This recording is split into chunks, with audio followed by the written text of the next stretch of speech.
जब मतलब दोस्तों देखिए आज अर्थशास्त्र का जो भी 2 मार्क्स और 5 मार्क्स वाला क्वेश्चन है पूरा कंप्लीट करवा देंगे, समझे। सिर्फ और सिर्फ पूरे बुक से हम लिए हैं, पूरे बुक से 35 से 40 प्रश्न, समझे, जो कि रिपीटेड रहता है। इसलिए टीचर सब भी नहीं पढ़ाते रहते, जैसा कि आप लोग कमेंट किए हुए थे, टीचर सब नहीं पढ़ाते रहते, सही बात है, हम लोग के टाइम में भी नहीं पढ़ाया था। तो क्योंकि लिमिटेड रहता है, कुछ ही क्वेश्चन है जो पूछते रहता है इकोनॉमिक्स अर्थशास्त्र सब में, इसलिए सिर्फ और सिर्फ अकाउंट से पढ़ाते रहते हैं और दूसरा सब्जेक्ट नहीं पढ़ाते रहते। देखिए पहले ये समझिए कहाँ कहाँ से क्वेश्चन आता है, उसका क्वेश्चन जो लिख के लाए हुए हैं आपको 35-40 सारा का सारा क्वेश्चन देंगे। देखिए पहले जो ये समझ जाएगा ना कहाँ से क्वेश्चन आता है तो आपको कोई दिक्कत ही नहीं होगा। देखिए इसमें से 30 प्रश्न पूछता है आपको 2 मार्क्स में, 2 नंबरी में पूछता है आपको 30 प्रश्न, जिसमें से 15 परिभाषा पूछ देते रहता है। हर साल फिक्स रहता है कि 15 परिभाषा पूछता है, समझे। 30 प्रश्न में से सोच लीजिएगा, परिभाषा भी याद कर लीजिएगा, 30 में 30 मार्क्स आपको आ जाएगा, 100% आ जाएगा आपको। उसके बाद आपको 4 से 5 अंतर पूछ देते रहता है, डिफरेंस 2 मार्क्स 2 नंबरी में 4 से 5 अंतर पूछ देते रहता है। उसके बाद 1 से 2 उदाहरण लिखने के लिए बोल देगा कि मान लीजिए कि आपको कुछ भी दे दिया गया है, बोलेगा डायरेक्ट टेक्स्ट का उदाहरण लिख के दो। उसके बाद कुछ क्वेश्चन करीब 10 से 12 क्वेश्चन सिर्फ और सिर्फ आपको मॉडल पेपर से रहता है, जो कि रिपीटेड, जिसमें से अगर मान लीजिए पूरे चैप्टर का पूरे बुक का परिभाषा भी याद कर लीजिएगा, 30 में 30 आ जाएगा, क्योंकि 15 लिखना पड़ता है फिर 30 में से, तो आपको आ जाएगा 100%। तो हम आपको पूरे बुक का 5 मार्क्स 5 नंबरी और 2 नंबरी पूरा का पूरा क्वेश्चन इसमें हम प्रोवाइड कर देंगे, समझे। पहले ये समझ लीजिए कितना प्रश्न कितना पूछता है। 5 नंबरी की बात करें, 5 नंबरी में जो है ना आपको जो है याद करना पड़ेगा, क्योंकि उसमें प्रश्न पूछता है, आपको परिभाषा और सब नहीं पूछते रहता है। हाँ डिफरेंस जरूर पूछते रहता है, 2-3 एक नहीं 2 पूछते रहता है अंतर। बाकी प्रश्न जो है आपको 8 में से 6 पूछते रहता है आपको। देखिए दिखाते हैं आपको पहला क्वेश्चन जिसमें से है जो कि रिपीटेड है, रिपीटेड क्वेश्चन ही लिए हुए हैं, सिर्फ और सिर्फ इसको सिंगल डे में नहीं करिएगा, नहीं तो प्रॉब्लम हो जाएगा, क्योंकि 30-35 क्वेश्चन है तो एक दिन में समझने गए। सिर्फ और सिर्फ स्क्रीनशॉट ले लीजिए आप, उसको टिक लगा लीजिएगा, समझे। देखिए पहला क्वेश्चन है जिसमें what are the 3 main central problem of an economy. इसका मतलब होगा किसी अर्थव्यवस्था की 3 मुख्य केंद्रीय समस्या आपको बताइए, जैसे कि बताए थे how to produce, what to produce और फॉर हुम टू प्रोड्यूस, इसको आप डिटेल में लिखिएगा, समझे। पहला क्वेश्चन ये होगा। फिर आपको देखिए दूसरा में देखिए what is the difference between micro economics और माइक्रो इकोनॉमिक्स, दोनों में अंतर क्या है, जिसको व्यशिष्ट अर्थशास्त्र और समशिष्ट अर्थशास्त्र में क्या अंतर है, ये लिखिए। कम से कम 5 पॉइंट इसका लिख लीजिएगा, ये रिपीटेड क्वेश्चन बहुत ज़्यादा रहता है।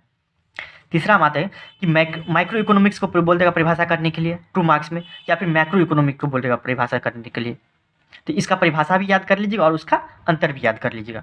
फिर आपको आते हैं 4 नंबर, देखिए why do central problem of an economy Ira's. इसका मतलब एक अर्थव्यवस्था की केंद्रीय समस्या क्या है। आपको 5 पॉइंट इसमें कम से कम लिखिएगा, 5 पॉइंट हम आपको दिखाई हुए थे कि 5 पॉइंट कम से कम लिखिए, जो कि आपको अर्थव्यवस्था का केंद्रीय समस्या है, मतलब कि मेन समस्या है। देखिए आपको 5 नंबर देखिए what are the exceptions of law of demand. आप लॉ ऑफ डिमांड पढ़े होंगे जरूर, 100% पढ़े होंगे, उसका एक्सेप्शन क्या है, अपवाद क्या है वो लिखिए। आपको हर का आंसर मॉडल पेपर मिल जाएगा, 100% मिल जाएगा। उसके बाद आता है what is the meaning of budget line.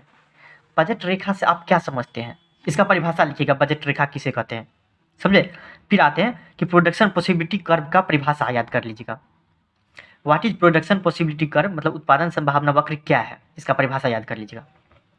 फिर देखिए 8 नंबर क्या है कि what is consumer equilibrium and utility. इसका मतलब समझिए क्या है कि उपभोक्ता संतुलन क्या है, ये भी परिभाषा पूछ सकता है, और आपको उपयोगिता क्या है अलग अलग करके परिभाषा पूछ सकता है, याद रखिएगा। पहला पूछ देगा कि उपभोक्ता संतुलन क्या है, दूसरा पूछ देगा आपको उपयोगिता क्या है, समझे। तो 2 क्वेश्चन पूछ सकता है इसमें, याद रखिएगा। फिर देखा 10 नंबर देखा आपको mention any 2 factor that affect price elasticity of demand. इसका मतलब समझे किन्हीं 2 कारकों को लिखे जो मांग लोच की कीमत को प्रभावित करता है। कम से कम 2 कारक को लिखे जो कि मांग लोच को प्रभावित करता है, 2 कारक को। इसमें 2 की जगह 5 मार्क्स पूछ देते रहते हैं। देखिए हम आपको 2 की जगह आप ये हटा दीजिए, किन्हीं 2 को जगह किन्हीं कारकों को बताइए, मतलब कि कम से कम 5 पॉइंट इसमें लिख दीजिएगा, क्योंकि 5 मार्क्स में भी पूछ देते रहता है। अगर 2 मार्क्स से पूछेगा 2 पॉइंट दीजिएगा तो हो जाएगा, लेकिन 5 मार्क्स पूछेगा तो आपको एटलीस्ट 5 पॉइंट देना पड़ेगा, समझा। किसमें 10 नंबर में। अब आते हैं 11 नंबर में, देखिए what is indifference curve and explain it's characteristic. मतलब क्या हुआ, अनादिमान वक्र क्या है, इसका परिभाषा भी पूछ सकता है, और उसका विशेषता क्या है, ये आपको 5 मार्क्स से पूछा जाता है। आपको ये रिपीटेड बहुत ज़्यादा रिपीटेड है, 5 मार्क्स से पूछे जाने वाला क्वेश्चन है ये। फिर देखिए अब आपको what is law of equi marginal utility, ये आपको 5 मार्क्स में भी पूछ सकता है ये भी। और 2 मार्क्स में तो परिभाषा से पूछेगा, जिसका दूसरा नाम है लॉ ऑफ मैक्सिमम सेटिस्फैक्शन। मतलब क्या, सम सीमांत उपयोगिता के नियम क्या है, समझे। इसका परिभाषा लिखिए, सम सीमांत उपयोगिता के नियम क्या है, और उसका डिटेल में भी आप लिख सकते हैं, क्योंकि मार्जिन ऑफ 5 मार्क्स में पूछते रहता है, मॉडल पेपर में दिया हुआ है ये। Explain supply schedule and supply curve, ये आपको 2 मार्क्स में पूछते रहता है कि आपूर्ति अनुसूची और आपूर्ति वक्र को व्याख्या करें, समझे। इसको अलग से भी पूछ सकता है कि what is supply schedule, supply schedule क्या है, मतलब क्या आपूर्ति अनुसूची क्या है, या पूछ सकता है आपको आपूर्ति वक्र क्या है। फिर 14 नंबर में 14 में, what is the law of diminishing return, why does the law become operative, ह्रासमानी प्रतिफल का नियम क्या है और यह नियम क्यों काम करता है, समझे। ये नियम क्यों काम करता है, ये आपको 5 मार्क्स में आपको पूछा जाता है, 5 मार्क्स का रिपीटेड क्वेश्चन है ये। फिर आते हैं 15 नंबर, देखिए, what is law of demand and law of supply, मतलब क्या मांग का नियम क्या है और तथा आपूर्ति का नियम क्या है। ये आपको अलग से भी लिख सकता है कि what is law of demand पूछ सकता है 2 मार्क्स में, या फिर पूछ सकता है what is law of supply, ऐसे भी पूछ सकता है, याद रखिएगा। उसके बाद आता है आपको 16 नंबर में, देखिए,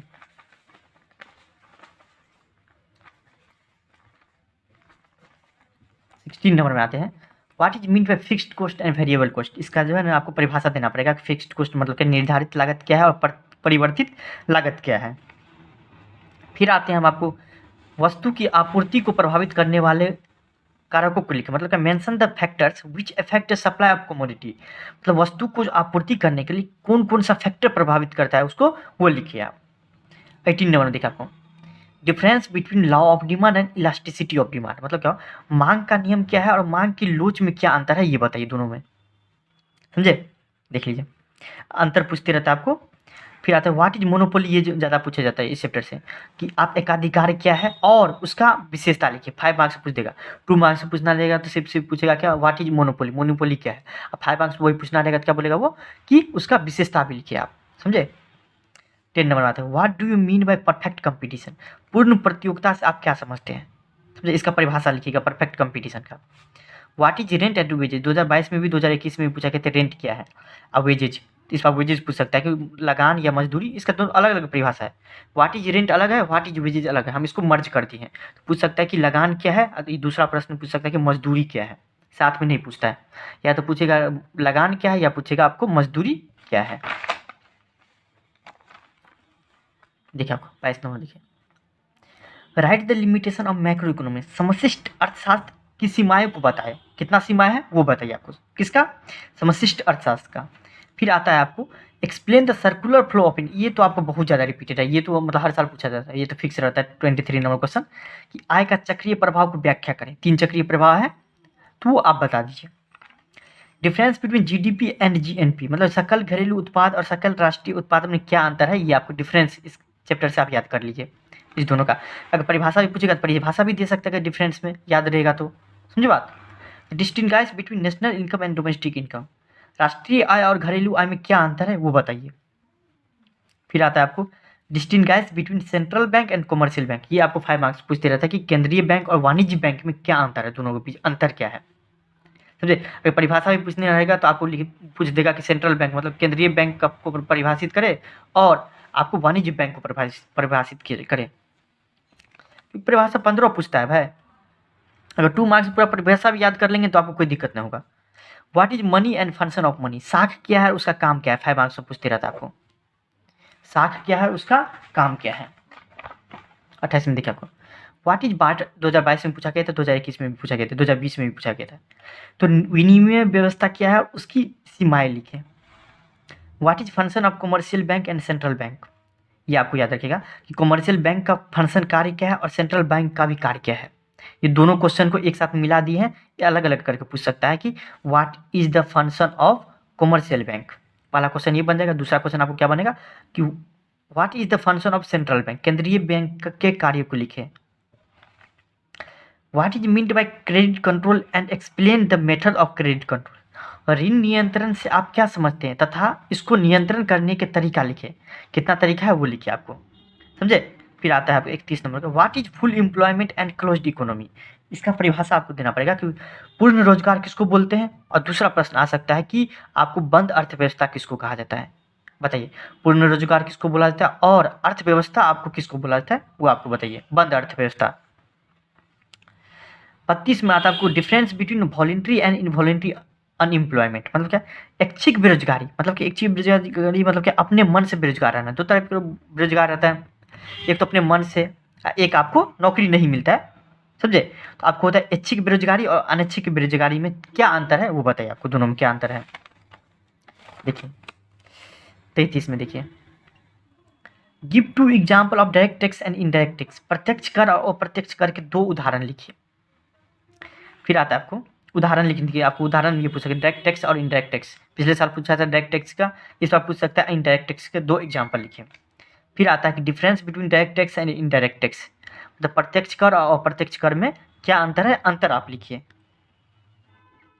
difference between revenue expenditure and capital expenditure, इसका मतलब राजस्व व्यय तथा आयगत व्यय में क्या अंतर है वो आप बता दीजिए, समझे? What do you mean by government budget and explain the main objective of government. इसका मतलब क्या हुआ? सरकारी बजट आखिर है क्या? आप पढ़े होंगे लास्ट चैप्टर में कि सरकारी बजट आखिर है क्या और उसका उद्देश्य क्या है। सरकारी बजट जो निकलता है उसका उद्देश्य क्या है, बहुत ज़्यादा पूछे जाने वाला है, 5 मार्क्स पूछे जाता है, रिपीटेड है ये। अब कुछ डिफिनेशन आपको उस चैप्टर का है जो कि है फॉरेन एक्सचेंज रेट मतलब विदेशी विनिमय दर, फिक्स्ड एक्सचेंज रेट मतलब कि स्थिर विनिमय दर, फिर आता है आपको बैलेंस ऑफ ट्रेड व्यापार संतुलन, फिर आता है बैलेंस ऑफ पेमेंट भुगतान संतुलन। इतना आप परिभाषा याद कर लीजिएगा लास्ट में, मतलब 35 क्वेश्चन इतना हो गया। और इसके अलावा कुछ और तो है नहीं, फिर भी आपको जो 2-3 परिभाषा जो छूट गया है वो आप देख लीजिए, ये परिभाषा भी याद कर लीजिए।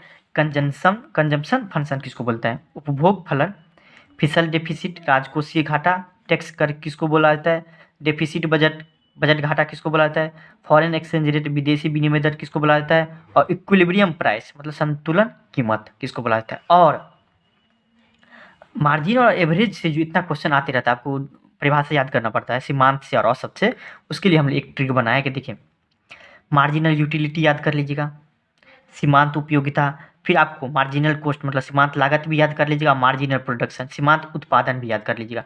अगर एक चीज़ याद हो जाएगा ना उसमें यूटिलिटी लगा दीजिए, कॉस्ट लगा दीजिए, प्रोडक्शन लगा दीजिएगा, हो जाएगा आपको आराम से, कोई दिक्कत नहीं होगा। एक एक कर अलग अलग करके याद नहीं करना पड़ेगा।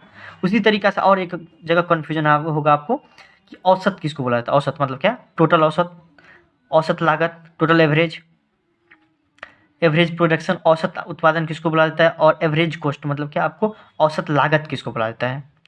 एवरेज कॉस्ट और टोटल एवरेज मतलब हो गया आपको कुल औसत, और एवरेज कॉस्ट का हिंदी हो गया आपको औसत लागत किसको बोला जाता है। इतना आप कर लीजिएगा, कोई दिक्कत नहीं होगा। आपको परिभाषा भी हम बता दिए, क्योंकि परिभाषा जो है ना आपको 15 पूछता है, 30 प्रश्न पूछ रहा है, 30 में से 15 पूछ देता है परिभाषा। अगर आप परिभाषा भी पूरा याद कर लीजिएगा तो आपको कोई दिक्कत नहीं होने वाला है। लेकिन आप क्वेश्चन भी याद करिए, क्या पता परिभाषा वो पूछे ही नहीं, या फिर आप भूल गए होंगे, तो कुछ क्वेश्चन भी याद कर लीजिए ताकि आप टैकल कर सकते हो उसको, समझे? 30 प्रश्न में 15 प्रश्न बनाना पड़ रहता है, 15 का 15 बना सकते, कोई दिक्कत नहीं होगा। और 5 मार्क्स के लिए तो ये सब आपको याद करना पड़ेगा, जो हम बता दिया अभी वो 5 मार्क्स के लिए आपको करना ही पड़ेगा। चलिए, थैंक यू सो मच।